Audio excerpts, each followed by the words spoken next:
Achtung, dies ist ein Meinungsblock. Alle Talks sind reines Stammtischniveau, mit humoristischen Ansätzen, oft emotional, manchmal auch polemisch. Erwartet keinen analytischen Expertentalk, liebe Freunde. Hallo, Moje, Jode Dach, herzlich willkommen auf meinem kleinen, bescheidenen Kanal. Ich bin der Leo, schön, dass ihr eingeschaltet habt. So, liebe Freunde, es ist nun soweit. Zum Start in das lange Wochenende hat der 1. FC Köln verkündet, dass Lukas Kwasniok dann im Nachhinein unser neuer Trainer wird. Ja, was soll ich euch großartig dazu sagen? Also, es ist garantiert nicht meine erste Wahl gewesen. Und ja, die einen oder anderen sind schon ein bisschen euphorisiert, weil mit Paderborn hat er eigentlich schon eine gute Saison hingelegt und auch seit 4 Jahren eigentlich, sagen wir mal so, war nicht wegzudenken aus Paderborn. Allerdings, ich sag mal so, hier und da ist ein bisschen Skepsis meinerseits gegeben, bezogen auf gewisse Punkte, was sein Profil angeht. Ihr wisst, wir haben es jetzt hier wieder mit einem Trainer zu tun, der emotional ist, der Paderborn trainiert hat, der auch mal hin und wieder mal aneckt hier und da und auch zu einer gewissen Polemik neigt. Das hatten wir ja schon mal hier. Das hat 1,5 Jahre gut gehalten, im ersten Jahr insbesondere ziemlich gut. Allerdings, ja okay, wie schon gesagt, der Baumgart-Vergleich, der lässt sich nicht vermeiden, schlicht und ergreifend. Gehen wir mal direkt mal durch, was ich zum Beispiel an ihm so interessant finde, im positiven Sinne. Also er hat nicht nur einen Plan A, sondern auch einen Plan B. Der stellt sich auch mal auf die Gegner ein, ist auch bereit, je nachdem, was das Kaderpotenzial des Gegners hergibt, auch mal ein bisschen vielleicht defensiver zu spielen. Auch wenn er den offensiven Spielstil definitiv bevorzugt. Ist uns allen bekannt, deswegen wurde er auch geholt. Da haben die Gremien sich halt für entschieden. Ob das jetzt auch eine gute Wahl des Gremiums war, weiß ich nicht. Gilt es zu beobachten. Ich weiß halt nur, Thomas Kessler macht aktuell den Eindruck, dass er ziemlich akribisch an die Sache rangeht. Die letzten beiden Transfers sind vielversprechend gewesen. Es waren Transfers, die hätte ich auch getätigt. Insbesondere halt bekannterweise Ragnar Ache. Aber nun ja, Kwasniok, sage ich mal so, dass mal abgesehen von diesem Pro, dass er auch sich auf die Gegner einzustellen weiß oder bereit dazu ist es auch gut, dass er auch wirklich mal die Gegner analysiert und es nicht nur behauptet. Also ein ganzes Analyseteam da vor sich hat und das gar nicht nutzt. Und auch bereit ist, jüngeren Spielern Vertrauen zu schenken. Er war ja mal Jugendtrainer bei Karlsruhe.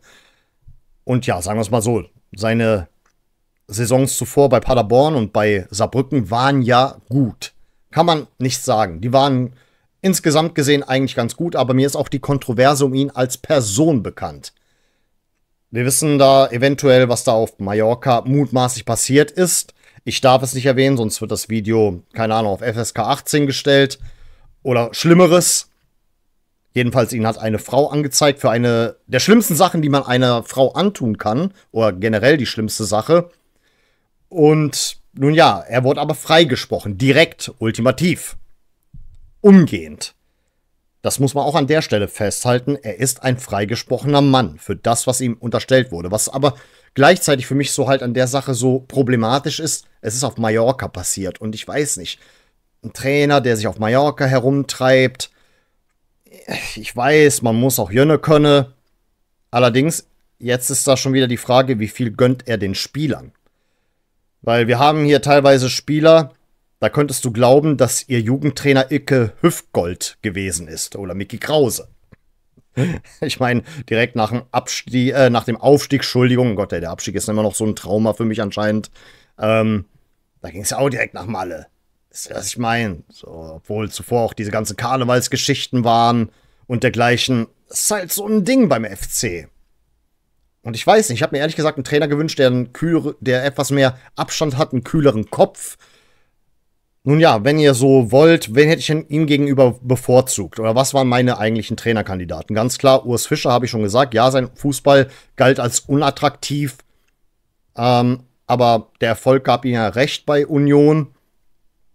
Allerdings dürfen wir auch nicht vergessen, dass Union einen Gönner hat, der sie mit Geld ein bisschen versorgt, hier und da. Und nun ja, da waren einige Möglichkeiten halt gegeben, die nicht jeder Verein hat. Dann als nächstes Bo Svensson. Der strahlt für mich eine gewisse Autorität aus. Allerdings, vielleicht kann das Paul, der Mainz 05-Fan, der hier gerne kommentiert und auch ein begeisterter Follower meines Kanals ist, mal was dazu sagen. 1,5 Jahre hat es halt funktioniert und danach wurde das ja auch abgebrochen. Und bei Union wurde die Arbeit auch relativ früh beendet. Und mein nächster und dritter Kandidat war dann halt eventuell eine Weiterführung der Zusammenarbeit mit Friedhelm Funkel. Weil ich weiß nicht, es hatte ja gerade so gut funktioniert, er hatte gerade gut zu dieser Mannschaft gepasst. So ein väterlicher, älterer Typ, ich weiß nicht. Ja klar, der Mann ist über 70 und da hat man halt auch hier und da ein bisschen Angst um seine Gesundheit, aber sie haben ihn akzeptiert, sie haben ihn angenommen. Das ist halt die Frage, was braucht diese Mannschaft aktuell? Aber auf Platz 4 meiner Trainerkandidaten war dann auch schon, eigentlich, weil es halt so die einzige Wahl war, die ich noch so in meinem Hinterkopf hatte, Lukas Kwasniok. So, das ist jetzt unser neuer Trainer im Nachhinein geworden. Wie gesagt, ich möchte nicht allzu euphorisch sein. Es gibt manche Fans, die reden auch schon wieder von Europa. Seid ihr eigentlich bescheuert oder was? Oder ist es ein Scherz? Ey, ganz ehrlich, bitte. Alles dem Klassenerhalt unterordnen. Das ist die Devise fürs nächste Jahr. Und deswegen erstmal darauf konzentrieren. Und ich hoffe, das gelingt Kwasniok. Mal gucken, wie lange diese Zusammenarbeit hält. Ist auf 3 Jahre fixiert. Solch einen Vertrag hat er unterschrieben. Ja, gucken wir mal, ob er den Vertrag erfüllen wird. Oder vielleicht auch darüber hinaus. Ist immer schwer beim 1. FC Köln. Ich habe halt ein bisschen Angst, dass dieser Effekt, den er ausstrahlt, dieses Euphorisierende, dieses an der Seitenlinie Tigern, das hatten wir auch schon alles. Ich habe halt Angst, dass sich das auch abnutzt. Das ist die Frage. Aber gut, ich möchte nicht im Voraus schwarz malen. Vielleicht ist es ja doch ein Match.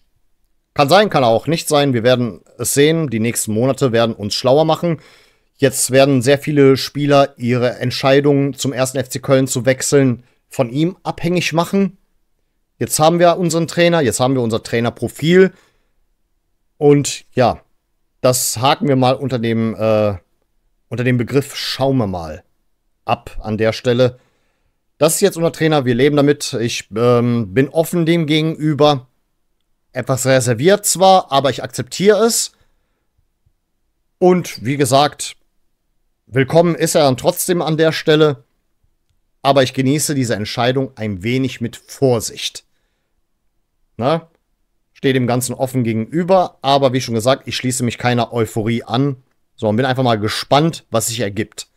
In einem Monat beginnt, glaube ich, das Training beim 1. FC Köln. In 3 Wochen wird er dann auch offiziell vorgestellt.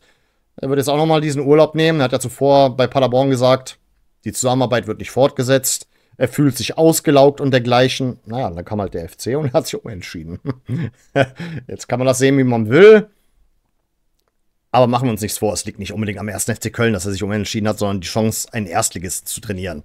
Seien wir doch mal ganz ehrlich, das ist einfach der Grund. Nun ja. Aber gut. Ich muss dem Ganzen offen gegenüberstehen. Das ist jetzt die Entscheidung, die gefällt wurde. Schauen wir mal, ob es die richtige war. Das was ich bis jetzt und bis auf Weiteres dazu sagen möchte.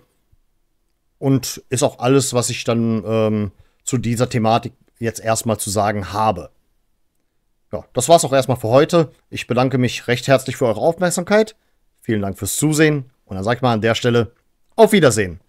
Denn wir wollen uns doch wiedersehen.